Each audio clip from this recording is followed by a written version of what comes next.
Muy buenas tardes, Honduras. Bienvenidos a un programa más de Cuarto Poder a través de Radio Globo y canal hondureño de televisión. Siempre es un placer para nosotros, día a día, a esta hora de la tarde, saludar de los 18 departamentos del país y en el extranjero. También gracias a las personas que a través de las redes sociales están pendientes de este espacio para poder incidir en la vida nacional a través del debate, la opinión y la participación de nuestros invitados. Hoy es día viernes, 14 de enero del año 2022. Solo pocos días nos separan de la toma de posesión de Xiomara Castro de Zelaya como presidenta electa de la República.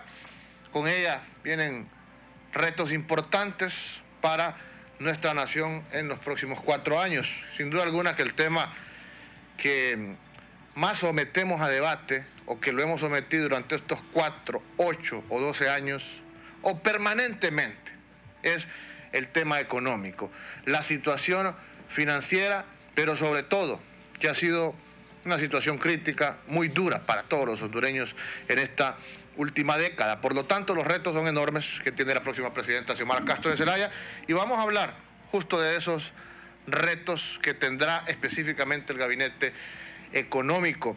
Desempleo, situación de números rojos o estancamiento económico, podremos hablar específicamente así, estancamiento económico que ha tenido nuestro país, cómo se va a mejorar esa situación, cómo se va a resolver el tema de empresas estatales que están al borde de la quiebra o algunas ya quebradas, con déficit, con deudas de miles de millones de lempiras, pero sobre todo la mayoría de los hondureños nos preguntamos, y eso nos genera duda, cómo se va a combatir ese tema del desempleo. Los empresarios se preguntan qué va a pasar con el fomento a la inversión extranjera. ¿Regresará a Honduras a ser atractiva a aquellos mercados internacionales para que retornen a invertir a nuestra nación y de esa manera pues empiece a florecer la economía y la inversión nacional? También se preguntan los empresarios, los medianos, los micros, los pequeños y los que no son, pero que pretenden pues por lo menos ser parte de ese engranaje económico de nuestro país. ¿Cómo se va a fomentar la inversión nacional en el próximo gobierno de Xiomara Castro de Zelaya? Nos va a acompañar esta tarde un invitado que pertenece a el tema de la transición que se está dando del gobierno electo de doña Xiomara Castro de Zelaya, y le doy la bienvenida a don Carlos Paz esta tarde. Don Carlos, buenas tardes. Muy buenas tardes, Ramón Ochoa. Buenas tardes a César Monzón en los estudios de CHTV, Cristian Maradiaga en los estudios de TV Globo y Ronald López en los estudios de Radio Globo. El doctor Hugo Noé Pino es coordinador de la Comisión de Transición del gabinete de doña Xiomara Castro. Estamos hablando del gabinete de gobierno. Y hay una comisión de transición de los sectores sociales. El doctor Hugo Noé Pino es de el gabinete. Pero antes me permito saludar a Xiomara Hortensia Castro de Zelaya. Hasta hace unos minutos me enteré que estaba de cumpleaños. Picho, que cumpla muchos años más. Tuvimos la oportunidad desde el oriente hasta el occidente. Amigos, acá trajimos a los pobladores de Ciudad Morazán, ubicado en la aldea Santa Rosa, al sur de la capital de la República, específicamente el proyecto Lomas del Diamante, quienes se han movilizado porque han sido ultrajados, maltratados, sus derechos, hasta abuso de autoridad de parte de la UCP, y el proyecto que se ejecuta vía fideicomiso desde la Secretaría de la Presidencia bajo la administración o el mando del señor Eval Díaz.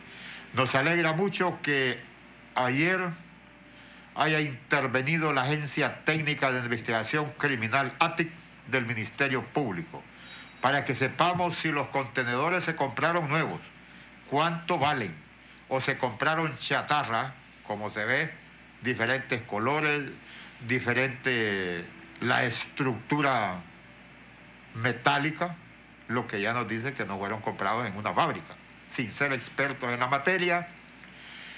Y también qué se le ofreció a las personas de la comunidad, qué se les ofreció a los damnificados de ETA y OTA en esta capital. Pero por ahí escuchamos que el señor ex viceministro de la presidencia, Eval Díaz, pues manifiesta que hay 110 familias viviendo. Yo me atrevo a decirle, señor Eval Díaz, usted es mentiroso. La mayor cantidad de personas que viven en los contenedores serán de 12 a 15. Estuve ahí, no me lo contaron. Y usted a ver desde cuándo hizo el negocio y no ha vuelto a la zona. Y en las casas no está viviendo nadie, porque ahí las puede ver, pues. Están en construcción, no hay agua potable, no hay alcantarillado, no hay luz eléctrica, y la luz eléctrica la van a tomar de lo que la comunidad había llevado. Por la valentía, uno de los dirigentes, Norlan Izaguirre, que ha andado denunciando, y nosotros teníamos el tema acá solo del punto de vista corrupción.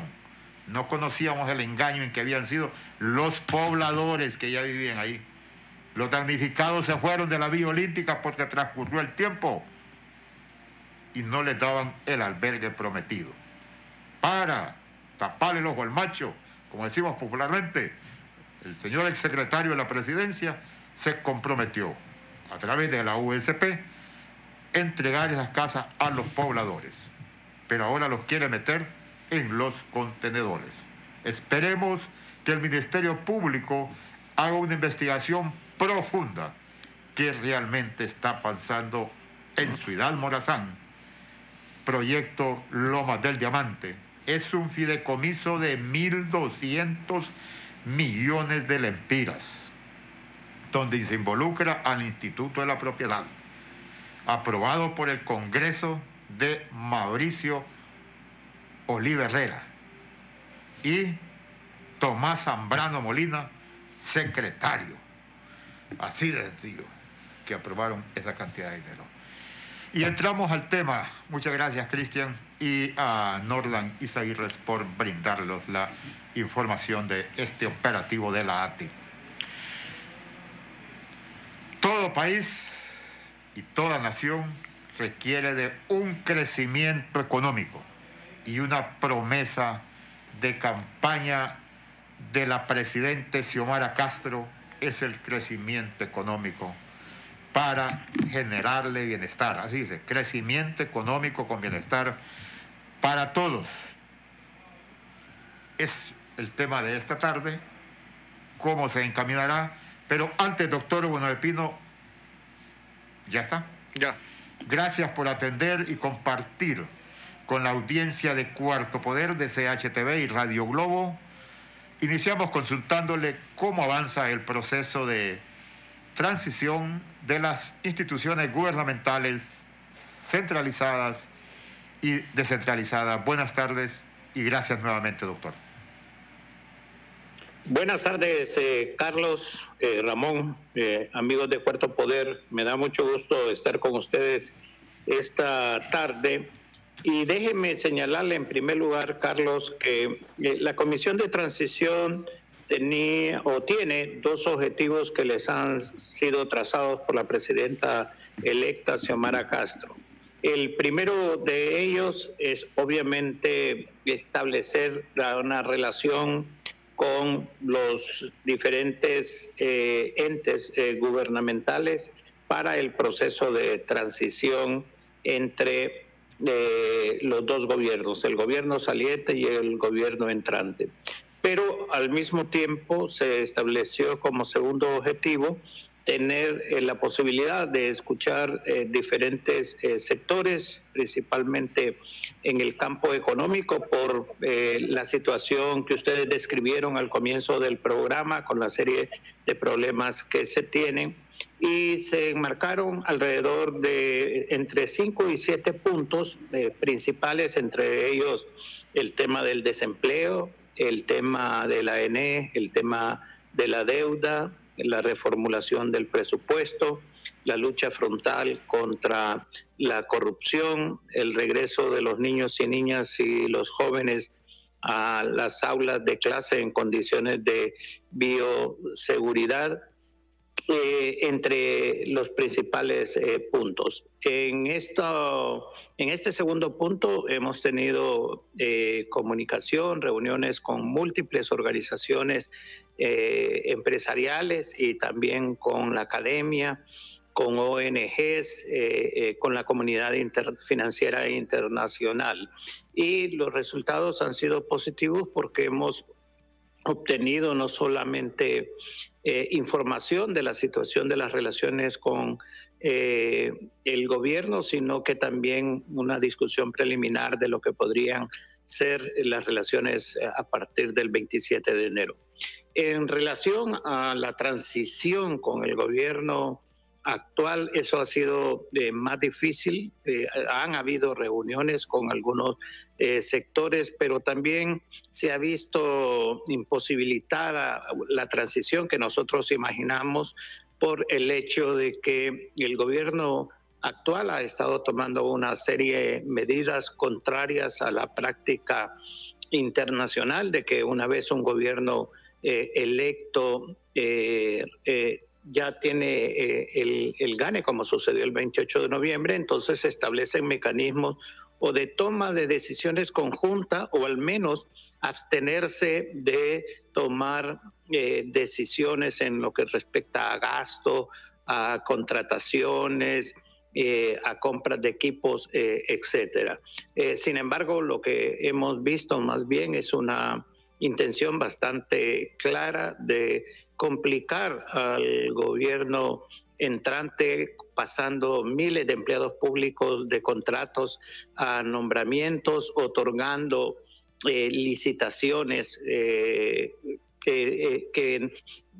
más bien compras directas más que licitaciones, con muy poca transparencia, y dejando una serie de decretos aprobados, entre los que destacan en los últimos días el pago de beneficios no contemplados para altos funcionarios. Eso ha hecho que la transición no marche como se esperaba y que obviamente todavía la información completa no fluya hacia el gobierno entrante.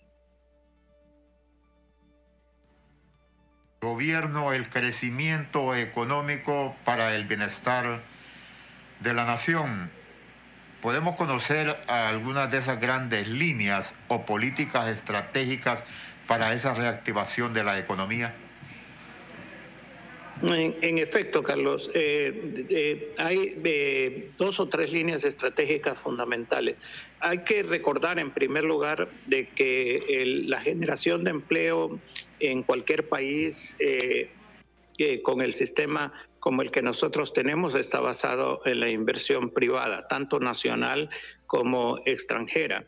Esa inversión lo que requiere es un marco de negocios adecuado, que pasa por tener un Estado de Derecho, el cual se ha deteriorado fuertemente en nuestro país en los últimos 12 años. Falta por reducir los niveles de violencia, los niveles de corrupción en el país, mejorar la calificación de la mano de obra hondureña, tanto a nivel educativo formal como a nivel de formación técnica.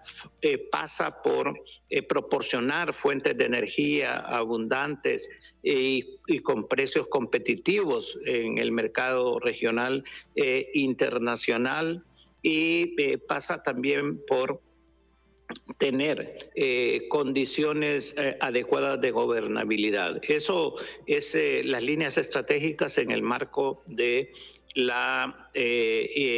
del mejoramiento sustancial del clima de negocios para el sector privado.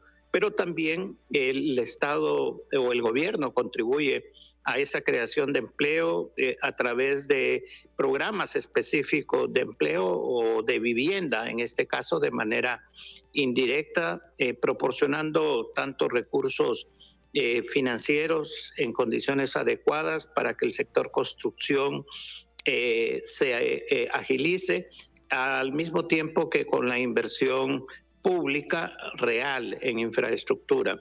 Esta ha sufrido mucho deterioro en los últimos años debido a que se fue por el lado de las alianzas público-privadas que han resultado y se podrían calificar de un fracaso desde el punto de vista financiero, porque si bien es cierto, las obras están ahí, le van a costar 2 veces o 3 veces el precio que se debió haber realmente invertido.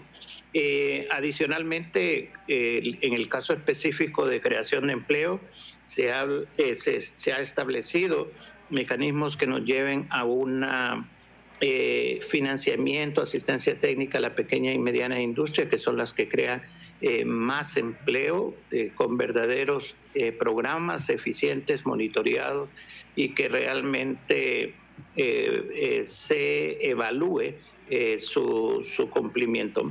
Estos son, en algunos términos bastante generales, Carlos, algunos de los elementos de apoyo al crecimiento económico, pero a un crecimiento económico inclusivo, que no solamente cree empleo, sino que también tenga la capacidad de distribuir esos aumentos en la producción y en el crecimiento entre sectores más amplios de la población. Ahí tenemos el primer elemento, doctor, la energía. Dice usted que tiene que tenerse acceso y que esta pueda ser, que esta permita la competitividad. ¿Se tiene diferencia de los efectos del alto costo de la energía para nuestro sector empresarial en comparación con la región? ¿Se tienen así datos de cuánto es el impacto de diferencia para que pueda competir la empresa privada hondureña? Bueno, de hecho, Carlos, permítame señalarle que uno de los mayores problemas que va a enfrentar el gobierno a partir del 27 de enero es la Empresa Nacional de Energía Eléctrica. Esta empresa es prácticamente una zona de desastre administrativo, operativo y técnico, dado la enorme deuda que ha acumulado, los retrasos en el pago a los generadores de energía eléctrica, y esto va a conllevar una serie de reformas que permitan lo que usted señalaba, porque en cuanto a tarifas competitivas. Porque ¿qué es lo que ha estado sucediendo? No solamente la ineficiencia administrativa, el fracaso de la reducción de las pérdidas no técnicas, principalmente por parte de la empresa que se contrató, sino que adicionalmente contratos sobrevalorados por encima de precios de mercado han llevado a que Honduras sea uno de los países con más alto nivel de tarifas, que afectan no solamente a las empresas, sino también a los consumidores residenciales. Pero en el aspecto de las empresas tiene un efecto multiplicador, dado de que por una parte saca de competencia y competitividad a las empresas a nivel regional, y adicionalmente aumenta los costos de estas empresas que se traducen en aumentos de precios para el consumidor final. Así que la Comisión de Transición, junto con otros equipos de la presidenta electa, ha estado trabajando fuertemente en elaborar un plan que podría yo denominar de emergencia para el rescate de la Empresa Nacional de Energía Eléctrica.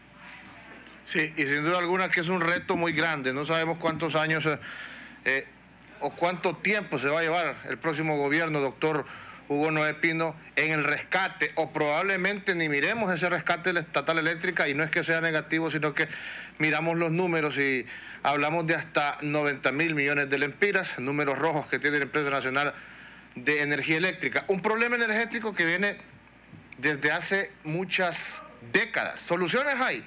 Sí, pero hay que actuar de manera inmediata. Y aquí se habla de un posible gobierno, de un poder ciudadano 2.0 o renovado, o hay unos elementos que se pueden copiar de lo que ya se dio en el gobierno del poder ciudadano. ¿Qué ejemplos podemos rescatar? Y usted que fue parte también de este gobierno, ¿qué ejemplos podemos rescatar de lo que se hizo en materia energética en el gobierno de don José Manuel Zelaya Rosales y que se puede replicar en este momento, o estamos hablando de momentos económicos totalmente distintos, doctor? Tiene razón, Ramón. Sería sobre simplificar la situación del ENE y mentirle a la población hondureña, pensar que el problema del ENE se va a resolver en 6 meses o en un año. Pero sí es posible sentar las bases de una nueva dinámica de la ENE en que detenga el deterioro que se ha venido efectuando en los últimos 12 años. Y ahí es donde se piensan tomar medidas que serán anunciadas en el momento oportuno por la presidenta Xiomara Castro a partir del 27 de enero. Y muy bien señalaba usted, en la administración del presidente Zelaya, por ejemplo, para hacer comparaciones, 2008, el nivel de las pérdidas de la ENE técnicas y no técnicas era de alrededor 19-20%, mientras que ahora estamos entre un 32 y 34%. Eso hay que imitarlo. La Comisión de Transición se ha reunido con sectores nacionales como el CIMEC, con especialistas en el campo eléctrico, con otros sectores que tienen conocimiento de esta temática, y todos coinciden en que hay la capacidad técnica para reducir estas pérdidas, pero se necesita la voluntad política para lograrlo. Adicionalmente, ustedes conocen que la ENE ha sido dirigida por personal que no tiene la capacidad y que más bien llegó ahí a hacer determinados tipos de negocio. Eso va a desaparecer realmente en el próximo gobierno, y pensamos que ya desde el primer año de gobierno se van a sentar las bases que van a ir permitiendo resolver el problema de la ENE en el mediano plazo. Ha sido un enredo la conducción de la Empresa Nacional de Energía Eléctrica, una comisión interventora sobre otra comisión interventora, y comentarle que lo que yo recuerdo en aquel momento, que el presidente Zelaya tuvo el apoyo del gobierno venezolano dirigido en esa ocasión por don Hugo Chávez Frías, pero los compas venezolanos hoy no están en esas condiciones de poder brindar una ayuda como fue Petrocaribe. Ese es parte del problema de la ENE, Carlos, en el sentido de que lo que está afectando las tarifas, obviamente en este momento uno de los factores principales fue el aumento de los derivados del petróleo en el mercado internacional. No obstante, eso puede en determinado momento, o mejor dicho, en el contexto internacional, por lo menos en el último mes de diciembre, se estabilizaron un poco los precios. Ahora, mecanismos o alternativas que permitan un suministro a precios más baratos o en condiciones de otros elementos que afectan la tarifa es lo que se está analizando y que se anunciaría al momento respectivo. Porque recuerden que también el hecho de los contratos sobrevalorados, esto tiene también un impacto en el precio final que paga el consumidor, tanto empresarial como residencial. Cambiando un poquito, doctor, a mí me gustaría que usted estuviera en el Congreso, porque lo que menos existe es conocimientos económicos. El Congreso, que he venido viendo periodistas, abogados y médicos, pero por lo que veo se lo van a llevar para el Poder Ejecutivo. Todavía no sabemos, Carlos, realmente, si ustedes conocen, todavía la presidenta electa no ha dado a conocer el gabinete. Sí han habido, digamos, algunos mensajes en el sentido de que los diputados electos deben de mantenerse dentro del Congreso Nacional y probablemente ese sea el lugar donde me voy a desempeñar, Carlos. Claro, yo comparto, yo para que yo lo quiero ver en el Congreso, ¿no? Sí, no, y ya se le menciona al doctor como el jefe del gabinete en materia económica del próximo gobierno. Y yo le pregunto en base a eso, doctor Hugo Noé, su opinión específica como experto en las ciencias económicas. Yo sé, y con esto finalizo el tema del ENE, yo sé que es una decisión que va a tomar doña Xiomara Castro de Zelaya de lo que va a suceder con esta empresa estatal. Lógico, hay otros actores como el Congreso Nacional, hay presiones de grupos empresariales, de organismos financieros internacionales de lo que pudiese suceder con la ENE, pero en su opinión específica, y yo sé que hay muchas personas, mire, escuchándonos en este momento, sobre todo empleados de la ENE, con dudas, ¿qué va a pasar en la ENE? ¿Va a haber una reestructuración de empleados, aquellos que ganan 160,000, 120,000, 80,000, motoristas que ganan 70,000 empiras? O sea, hay un desorden administrativo, eso lo tenemos claro. Pero ¿está de acuerdo usted con la división que se pretende hacer de la Empresa Nacional de Energía Eléctrica, esta nueva gobernanza, para que sea una empresa en el área de generación, otra en distribución y otra en comercialización? ¿Será una esta de las soluciones o definitivamente cuando hablamos de eso estamos hablando de privatización o podemos hablar, no sé, de una renovación total, doctor, para poder ir dándonos un adelanto de lo que pudiese suceder específicamente con la ENE? Ramón, ese es uno de los principales temas que está siendo discutido actualmente por la Comisión de Transición con el apoyo de los especialistas. No se ha tomado ninguna decisión en cuanto a la decisión de la ENE, pero si esto tiene viabilidad desde el punto de vista del mejoramiento de la empresa, pues se va a ir en esa dirección. Lo que sí le puedo garantizar es que la empresa no se va a privatizar. Realmente cualquier medida que se tome va a ser en el contexto de realmente un control de parte del gobierno de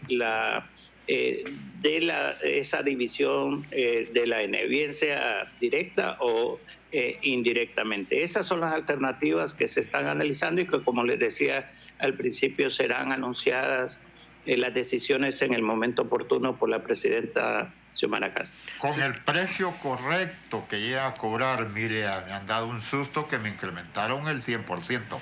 Sí. Sin explicación ninguna, porque sigue siendo la misma cantidad de aparatos que existe, tiene que ser los mismos kilovatios. No puse árbol de Navidad ni luces, porque sé que la ENE no permite eso, pero sin embargo siempre le incrementaron por lo menos un 80%.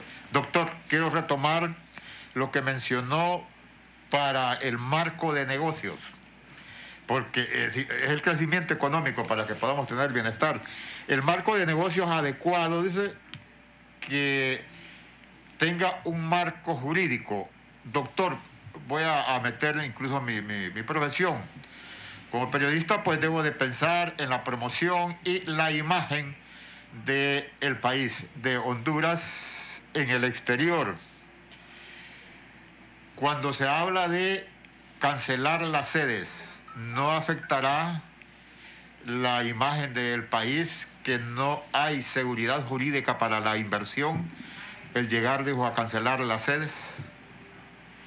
No, en lo más mínimo, Carlos, porque en esto no se está afectando la inversión per se. Simultáneamente a la derogación de las leyes de las sedes, se van a establecer otras empresas que han sido anunciadas en el campo de la maquila. Hay una inversión adicional en la producción de cemento, etcétera. Lo que estamos nosotros eliminando no es un incentivo, no son los incentivos a la inversión como señalé, sino que lo que estamos eliminando es una violación a la Constitución de la República, una violación a las leyes del país y algo que no se puede permitir como es un estado dentro de otro estado. Así que probablemente algunas de las empresas involucradas puedan hacer aparecer este argumento, pero no es lo que realmente va a suceder. Más bien es extraña a nivel de la comunidad internacional que Honduras haya ido tan lejos como a ceder territorio y soberanía en parte de la geografía nacional. Sí, y esa imagen de país se tiene que mantener como un país con seguridad jurídica para atraer esa inversión extranjera. Ahora, se deroga la ley de las sedes, ese es un elemento primordial que mencionó en campaña doña Xiomara Castro de Zelaya, pero ya hay una inversión dentro de estas zonas que se iban a desarrollar, ya hay empresas que vinieron a invertir, a comprar terrenos, hay unas que ya están funcionando incluso en San Marcos de Colón generando algunos empleos. ¿Qué va a pasar con ellos, con los que ya están ahí y con sus inversiones, doctor? Fíjese, Ramón, que es bien interesante la pregunta porque da pie a conocer que esta inversión que se hizo en San Marcos de Colón ya existía bajo el ordenamiento jurídico nacional normal. Y más bien fue a través de, me imagino, de incentivos y de peticiones adicionales que hizo el gobierno para que se trasladaran a las sedes. Entonces, ¿qué pasaría? Pues estas empresas tendrían que volver al ámbito donde estaban operando antes de ser sedes. Ahora, las que fueron constituidas como las sedes tendrán dos opciones, o acogerse a otro tipo de sistema de zona especial económicas que sí existen en el país, o realmente perder su inversión. Sí, se ocupan también 86 diputados, doctor, para derogar esta ley. ¿No se teme también a demandas internacionales por tratados en los que esté implícito, por ejemplo, temas como el CAFTA, en los que se sientan perjudicadas estas empresas y puedan demandar al Estado a nivel internacional por la derogación de esta ley?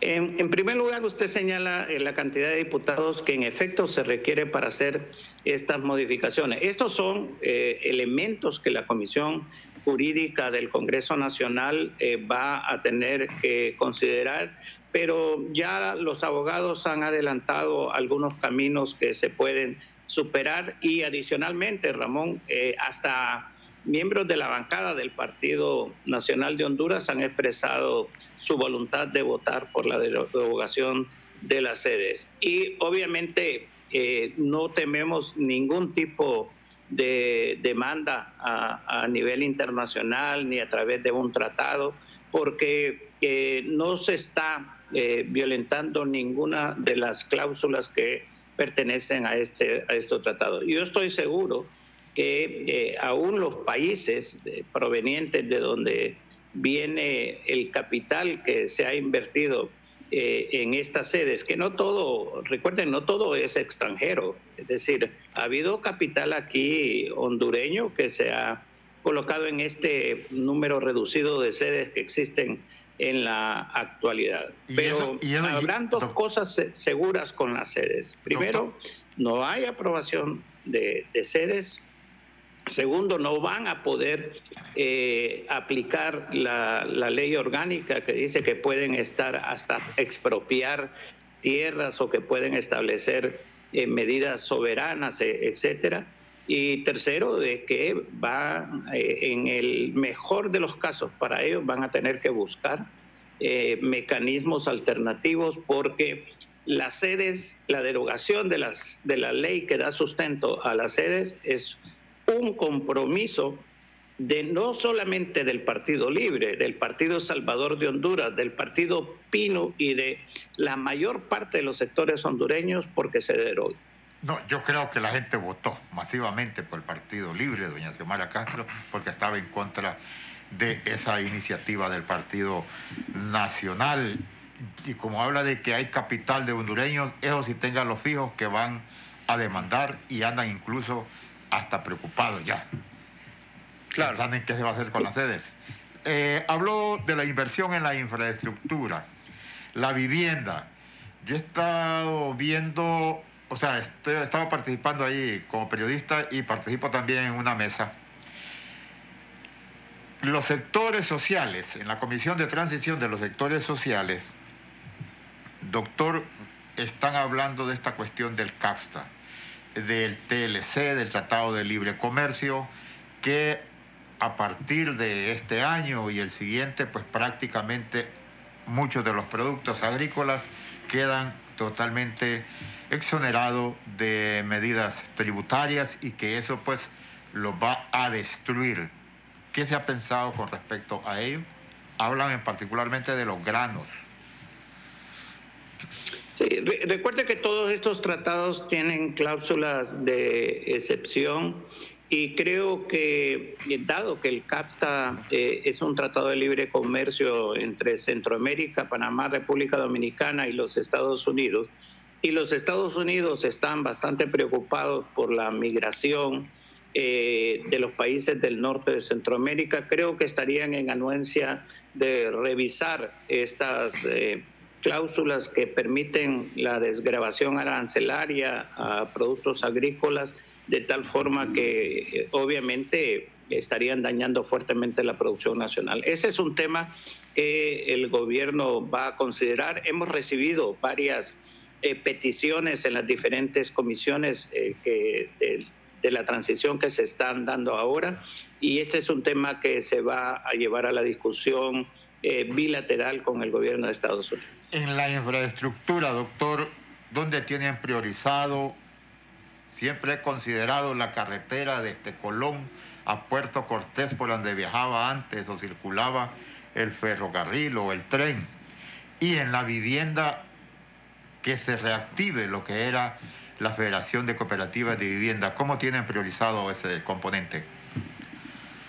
Ahorita se está analizando dos cosas. Primero, los programas ya existentes, por ejemplo, el caso de la carretera de Occidente, que al final estaba todos los estudios hechos y no se llevó a cabo, así como en otros proyectos en el país.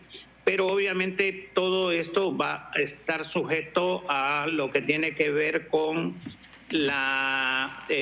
el financiamiento, el costo de financiamiento. Y en eso, precisamente el día de ayer estuvimos en una reunión con el Banco Interamericano de Desarrollo para conocer la cartera de proyectos que están vigentes, el acceso a recursos que puede tener el nuevo gobierno, y sobre esa base decidir cuáles van a ser, digamos, los proyectos carreteros prioritarios. ¿Y en cuanto a la vivienda? Que yo le hablaba de... En cuanto a la vivienda, hay una diferencia, hay dos elementos que se están considerando. Recuerden, hay unos proyectos que están, o mejor dicho, unos recursos que están en Banprovi que tienen que ver con vivienda de clase media, y a eso me estoy refiriendo, viviendas que cuestan 2 millones, 3 millones de lempiras, pero el gobierno va a dar prioridad a la vivienda denominada de construcción social y de montos menores, y ya se han estudiado en esta Comisión de Transición Social algunas de las alternativas, algunas de las propuestas, y una vez que junto con la Secretaría de Finanzas se mire el marco de recursos con que se va a contar, pues se va a ver las posibilidades y los alcances de el financiamiento para estas viviendas de interés social. Pero sí quiero resaltar, Carlos, que el sector construcción en general, el sector agroindustrial y el sector turismo son sectores prioritarios en la agenda del nuevo gobierno. Doctor, yo quiero que todos los edificios que están abandonados del centro de la capital se conviertan en apartamentos para los pobres. ¿Qué posibilidades? Bueno, habría que ver, Carlos, pero usted se refiere a edificios públicos o privados. Se pueden comprar algunos privados también, pues. Porque mire, doctor. Bueno, eso, mire, fíjese doctor, que eso, no, por lo menos en el radar personal mío no estaba. Doctor, discúlpeme, le argumento el porqué. A los pobres los mandamos para Ilamapa, los mandamos para Támara, ya los mandamos hasta Zambrano, y eso le hace más caro la vida al albañil, al carpintero, a la vendedora de guineo, a la señora que viene a lavar la ropa, porque el costo del pasaje es carísimo. A las partes lejanas, a Lepaterique, a Valle de Ángeles, tienen que ir los ricos porque tienen carro para transportarse, doctor, mientras que si viven en apartamentos de unos 30, 36 metros cuadrados ahí en el centro, no gastan en transporte. Esos 50 pesos ya les quedan algo para comer. Ese es mi argumento, pero usted es el hombre que sabe de la economía. No, pero hay otros temas de carácter técnico también, Carlos, y uno es el hecho de que esos edificios no fueron construidos con ese propósito. Entonces habría que ver la relación costo-beneficio de transformarlos, o si le es más barato realmente construir una casa pequeña en las afueras de Tegucigalpa, aun y cuando existiera ese costo de transporte que usted dice. Sí, correcto. Doctor, ahora hablemos del desempleo, o más bien del empleo, porque hay que generar empleo. Desempleo hay, empleo. Sí, y es lo que necesitamos, empleo, millones de hondureños. Se habla de la inversión internacional, ya hablamos de ello, ya nos explicó usted, pero también hay inversión nacional para fomentar esa cantidad de empleos que se requieren en el país. ¿De qué manera se va a incentivar la inversión nacional? Y le agrego otra consulta. Y yo sé que Xiomara Castro fue muy prudente en su campaña y no nos dio un número de cuántos empleos prometía. Yo desde que tengo uso de razón política, ya desde Carlos Roberto Reina, escucho hablar de 500.000 empleos, de 600.000 empleos. O sea, todos nos dan una cifra en sus campañas políticas. Xiomara no lo hizo, pero... 200, dijo. ¿Dijo 200? 200.000 empleos en Zambrano. Ok, gracias, don Carlos. Entonces le pregunto a usted de manera técnica, ¿cómo va a ser posible fomentar esos 200.000 empleos? ¿Qué cantidad de recursos y de inversión ocupamos para generar esa cantidad de empleos, doctor?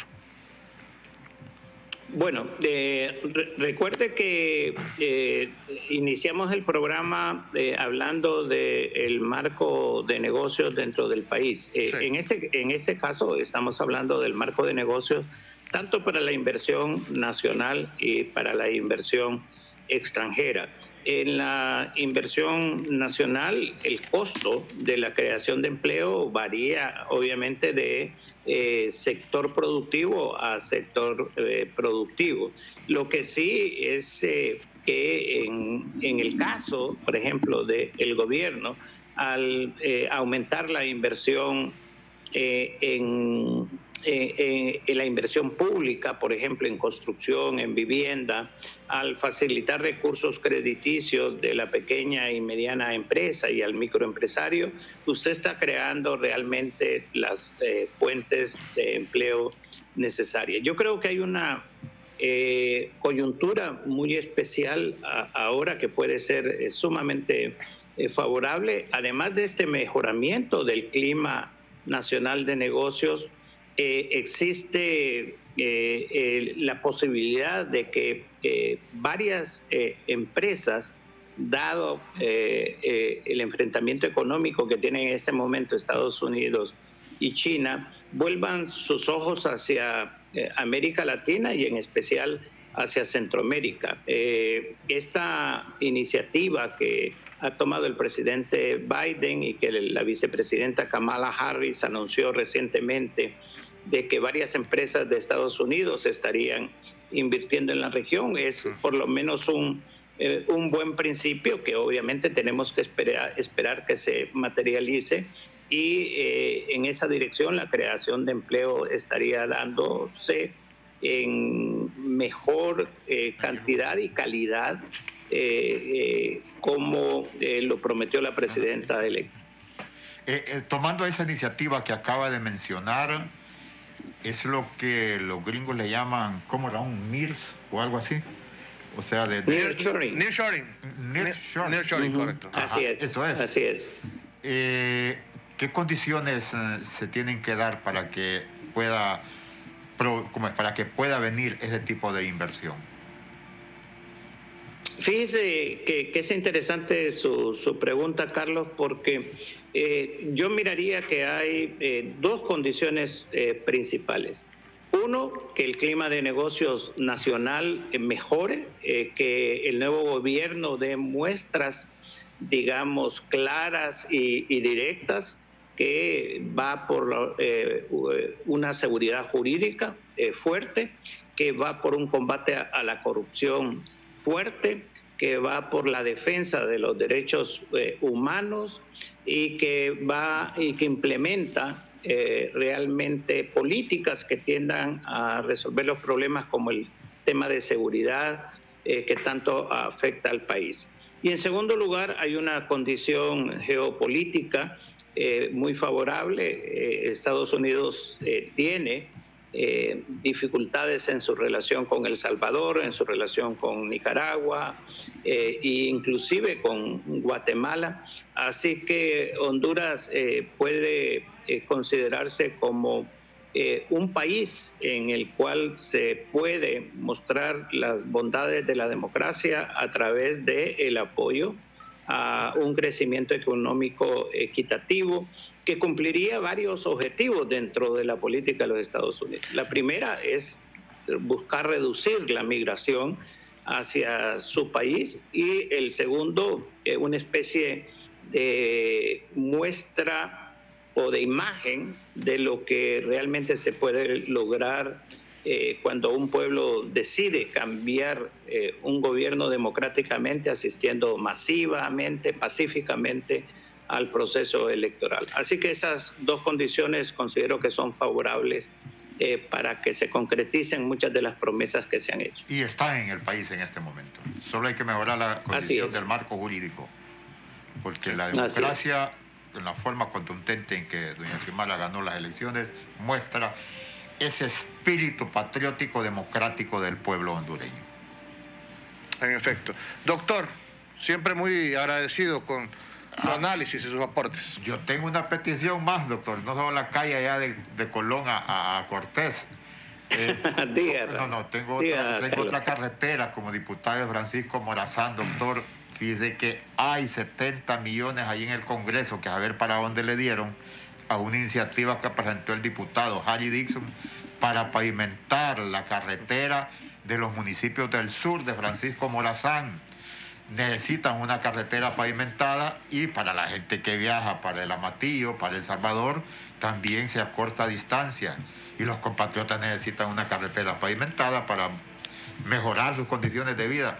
Pero es que usted lo está mandando para el Ejecutivo y después le está pidiendo cosas para el Congreso Nacional. Me dijo que dice que se va a quedar. No, es que en el Ejecutivo también puede, va bien en el Ejecutivo como que tendría más acceso al dinero que en el Congreso, doctor.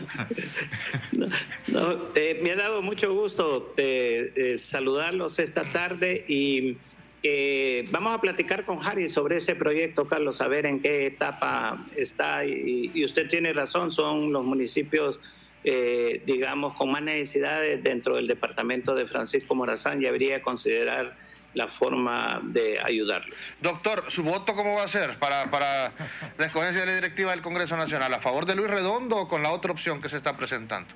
¿O usted podría ser una opción? No, yo estoy totalmente de acuerdo con el concepto de que los acuerdos tomados antes del proceso electoral deben de respetarse y por lo tanto mi voto va a ser a favor de que Luis Redondo sea el presidente del Congreso. Muchas gracias, doctor. Finalizo con esto. Hay un montón de mesas, varias mesas técnicas que se están reuniendo todos los días de los sectores sociales, con los campesinos, maestros, etcétera.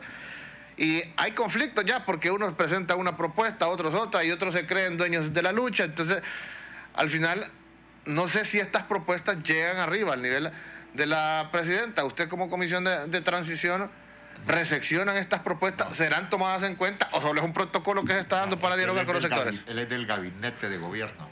Sí, pero es parte de la transición. Fíjese que es importante su pregunta en el siguiente sentido, Ramón. Aquí hay varios niveles. Los diferentes comisiones de transición estamos en este momento presentando informes para la presidenta electa, y de estos informes se tomarán medidas preliminares. Pero de todas maneras, los informes, así como se le presentan a la presidenta, se van a presentar a los miembros del gabinete de gobierno que ella nombre, para que mire las peticiones que se han dado de parte de los diferentes sectores.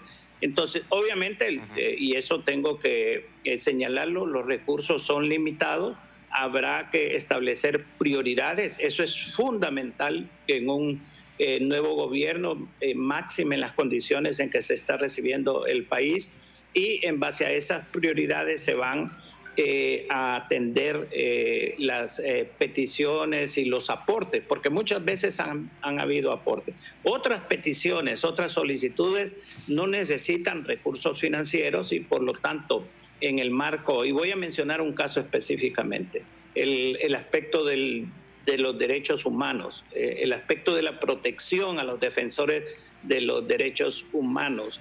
Todo eso, al cambiar el gobierno, cambia el clima. Va a requerir recursos en el sentido de fortalecer las medidas que tiendan a protegerlo, pero el solo hecho de que haya una lideresa, en este caso como la presidenta, que señale a la policía, que señale a las Fuerzas Armadas, que señale a cualquier institución de la República que los derechos humanos, el respeto a los derechos humanos es una pieza fundamental, ya hay un cambio cualitativo en el país con respecto a ese tema.